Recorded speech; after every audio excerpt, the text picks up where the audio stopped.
Hi guys, it is I, Becca Lori Hector here, and I do not expect anyone to be here. I am about 10 minutes late for our live stream, and I apologize. I was teaching, and I ran over because I have a big mouth and I talk a lot, but I am excited to say that I was teaching self-defined living to a group of students, and so we just did Unit 1. It ran over a little bit, but worth it to me.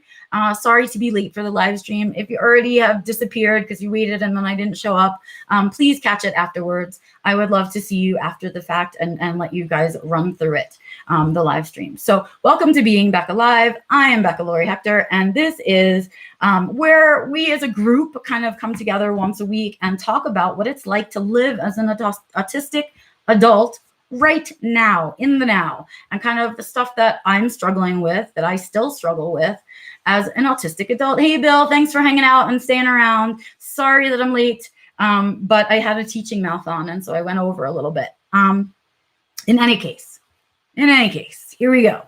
I was thinking about today continuing to talk about the food struggle situation, but I had another thought. So I'm going to come back. Hey, Stevie.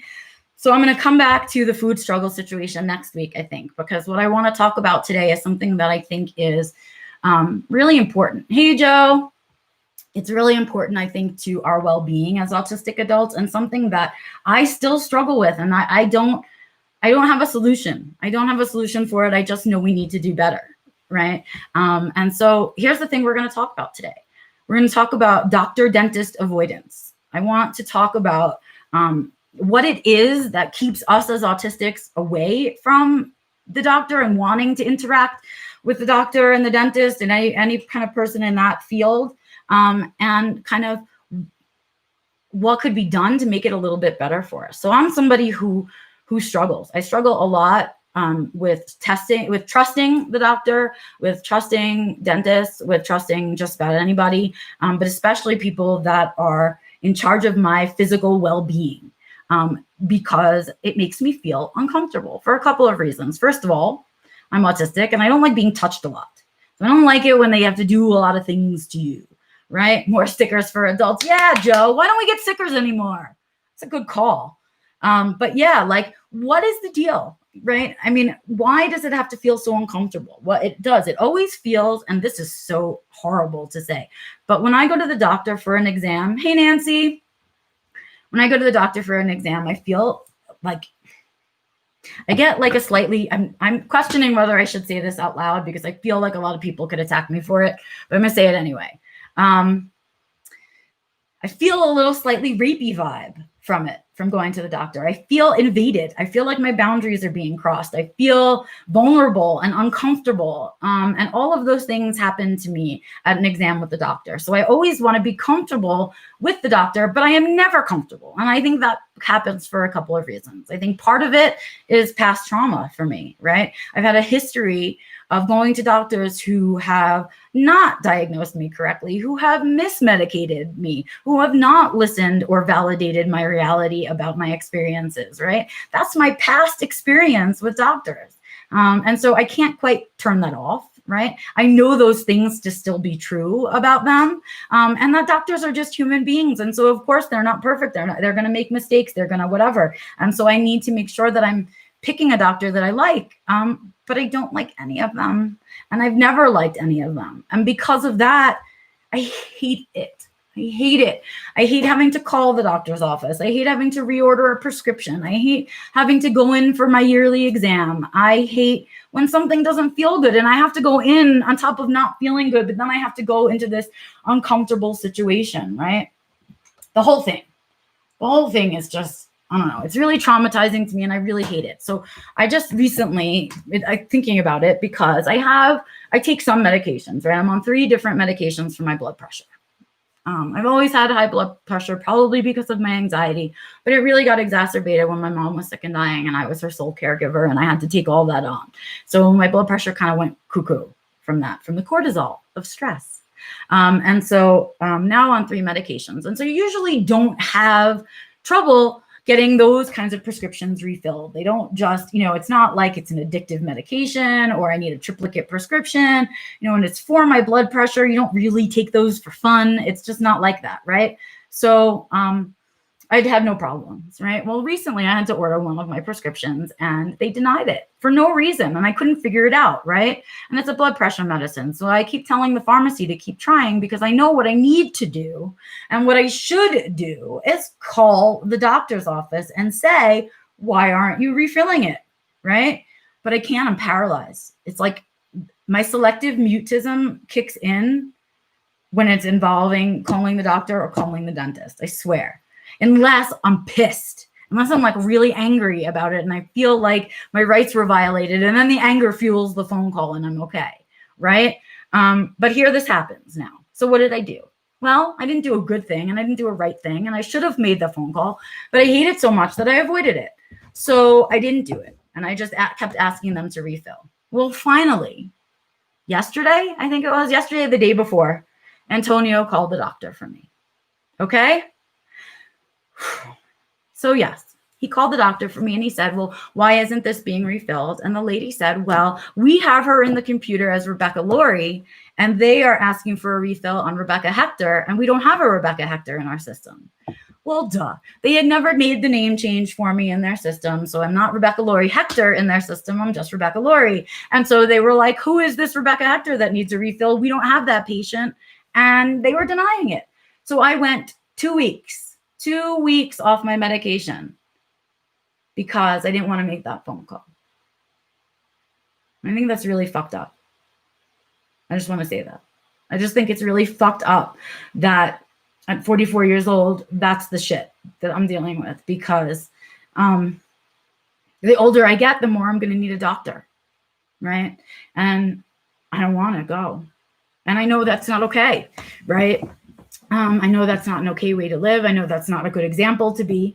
And yet I don't know what to do with the trauma because nothing has changed. Nothing in the medical profession has changed. They're not learning about us. They still talk to us differently. I don't feel like it's safe to disclose in a doctor's office because they infantilize us instantly. And so I feel trapped. I feel trapped by the whole thing. And what I want is change.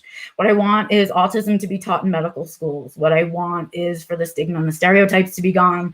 What I want is to be able to be my authentic self and at the same time feel like I'm getting the best care. And I don't feel like that right now. I don't. And it's the same with the dentist, right? And here's the thing. I want to be forgiving about the mistakes that they make, but it's hard. Okay. So for example, right now, the dentist situation that I'm dealing with, I was supposed to go today again, weather cancellation again. So it's been canceled like 4 million times now. And I take the medicine before that makes me supposed to forget. So whatever. So we canceled this morning again. And I'm going back because they put a permanent tooth in my mouth with temporary glue and I swallowed it. So I've now had to wait weeks for the tooth to be remade without anything covering the tooth in the back, right? For them to remake a permanent tooth so they can put on a permanent tooth with permanent glue. If you were putting it on with temporary glue, why didn't you use a temporary? Temporary, it matches, right? No. So now I have to go again. And I have to go through the trauma. And now the trust has been broken with this dentist. And I don't want to go back there. Right? I feel like you don't know what the fuck you're doing. That's common sense. Common sense is temporary tooth, temporary glue, permanent tooth, permanent glue. Why? Right? And you can hear it's really upsetting. Why? Because I had to relive trauma every time I have to fucking go there, or I have to take medication and I can't do anything else the rest of the day. Right? And I hate it. I hate that. It's just, I hate it. I hate all of it. And I want it to be changed. I want it to be different. And I feel like we're even worse off almost at the dentist than we are with the doctor. They know even less. They care even less. It's like, I don't know. It just makes me crazy. And I want to know why. I want to know why it's okay for us to continue to get this kind of treatment out in the medical field. I want to know why it's okay in our world. And it's not just autistic people. It's anybody with a disability, anybody with a difference that makes them outside of the norm. Because in medical school, all you learn about is the norm. They learn about the norm and they learn about, the majority of cases fall under this umbrella, right? But guess what? I don't fit in there. I never have fit in there. I never fit with your statistics because I'm not the norm. And when you're not the norm, it's still hard to go to the doctor. It's still hard to go to the dentist. And knowing the various abuses that we've all taken, whether it's on the phone or in their office or whatever. And I don't know, why is it okay? That's all I keep coming back to. I want you to know that the struggle isn't over. I want you to know that I don't disclose in a doctor's office ever because of the way I get treated. I want you to know that it's still hard for me to make those phone calls, and I still ask for help to make those phone calls. I still need Antonio to help me with that stuff because the trauma runs so deep, so deep. And we need to do something about it. That trauma needs to be addressed. And if it doesn't get addressed directly, it needs to be addressed indirectly by our medical profession. They need to be accountable for some of it, right? I mean, we pay so much money to go to the doctor. They can charge whatever the fuck they want to. They treat us like our time has no value. We can wait in their waiting rooms forever. When did that become okay? I'm paying for a service that, like any other service, why should I have to sit till 1:45 for my 1 o'clock appointment? Who are you? Right? I mean, the whole thing just makes me so mad, and it makes me feel like the medical profession is full of shit and fake. And I hate it. And that they're always guessing too. So what's the goddamn difference? It makes me so fucking mad. All of it makes me so fucking mad. And yet at the same time, I feel trapped because I need it, right? I need it at the same time. And it just makes my head go crazy, right? So Antonio's out in the snow now. He's probably going to be retrieving my medication. And I'm sitting here going, maybe I don't need it. Fuck them, right? Maybe I don't need it. I seem to be just fine. Do I need to be on this 3rd medication now? And so that's how I'm feeling. And that's not a healthy way to feel, because of course I should be saying, of course I should be on this medication. And the smart and logical thing to do is not change medication without medical advice. And I should go to the doctor and say, I want to get off this medication, and all the right way things to do it, except they're so fucking hard and so painful and so full of anxiety and depression and trauma that I don't want to do those right things. I just want to say, fuck it. I won't take it anymore. Right? And that's not okay. That's where our death numbers come from. This is where our death numbers come from. We either let ourselves die because we don't want to seek medical treatment, right? Or we seek medical treatment and get mistreated, or we have trauma for medical treatment in the past, so we don't seek future medical treatment. It's all just so fucked up. That's where our death numbers come from. Or we just can't handle any of it anymore and we kill ourselves. And I know I was close to that. Oh, I was so close before my diagnosis, right? And think about that. If medical profession decided it was important enough to not lose these patients, to care for all of their patients properly, how different it would be for us to go to the doctor and go to the dentist and to seek the help that we need for our physical health, right? Forget our mental health. That's like a whole other conversation. The lack of education and the lack of educated providers in the mental health field for people with autism is ridiculous. Ridiculous. It's pathetic. And so what do we do? What do we do? What the fuck are we supposed to do? I mean, what happens if Antonio's not around anymore? What happens if I never met him? Right? I would have to do this. I don't know. Well, in any case, I bought myself some time. The snow bought me some time, and I don't have to go see them at the dentist, and I don't have to take the medicine today, and I don't have to do those things. But I am like livid inside about it. I'm mad inside about this huge problem that I know I can't fix by myself, but I know at the same time nobody's interested in fixing it.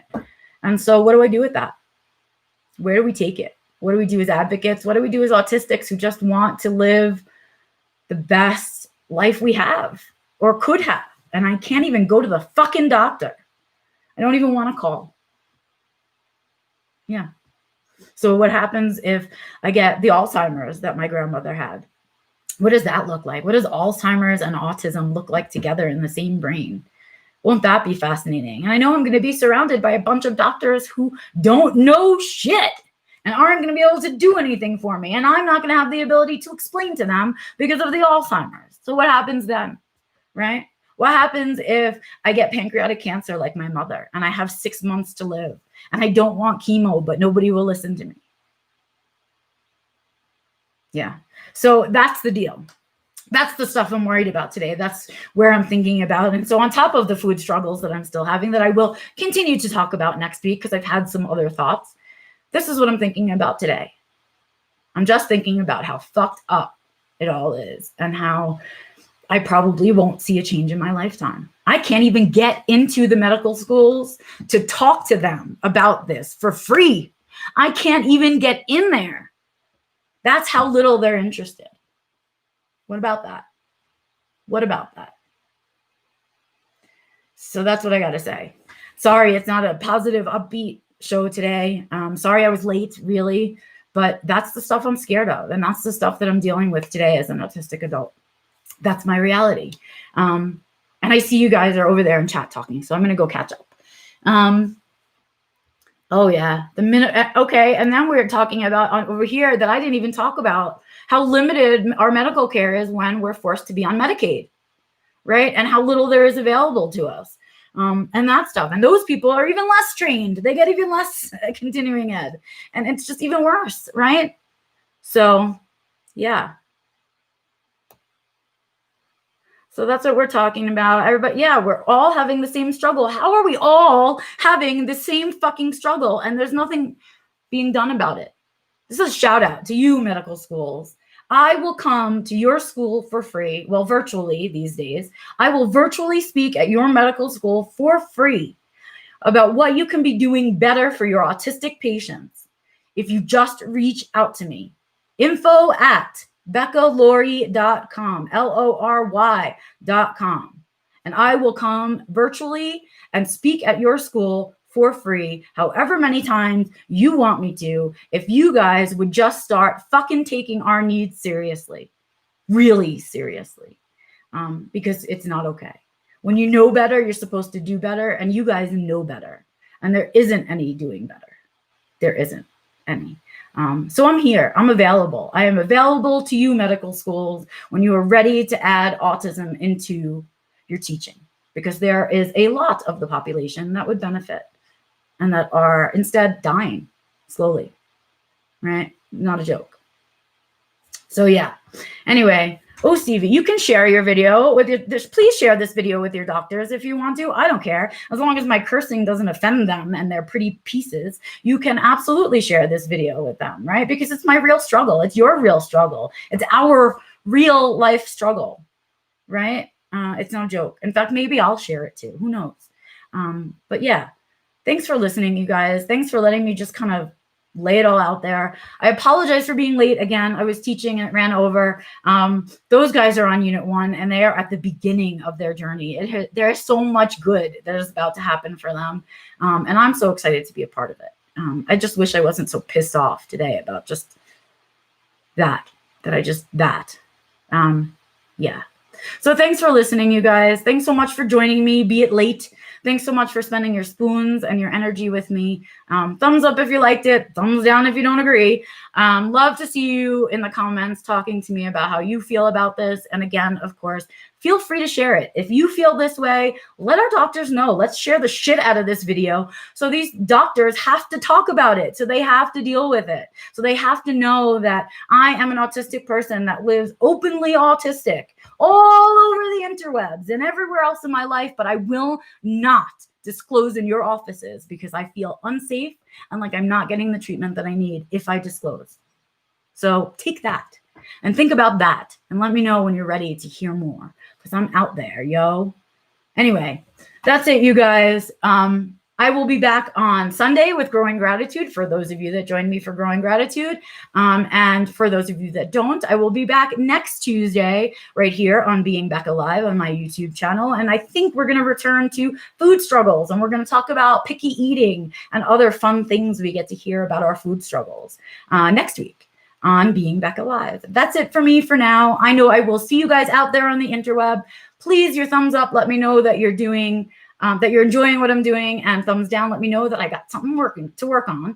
I love seeing you guys out there. I love that you share my stuff, and I love just knowing there's a place for me to go and talk about this with other people who don't go, that's bullshit, with other people that go, yeah, fuck that. So yeah, that's what I have to say today. That's what I'm at. I'll see you guys on Sunday for Growing Gratitude. If you're here in America, happy Thanksgiving to you guys on Thursday. If you're not, don't feel bad because it was really a very racist holiday to begin with. Anyway, you guys, I will see you next week, and I will see you out on the interweb. I'm Becca Lori Hector, and I love you guys tons. Thanks for joining me. Bye.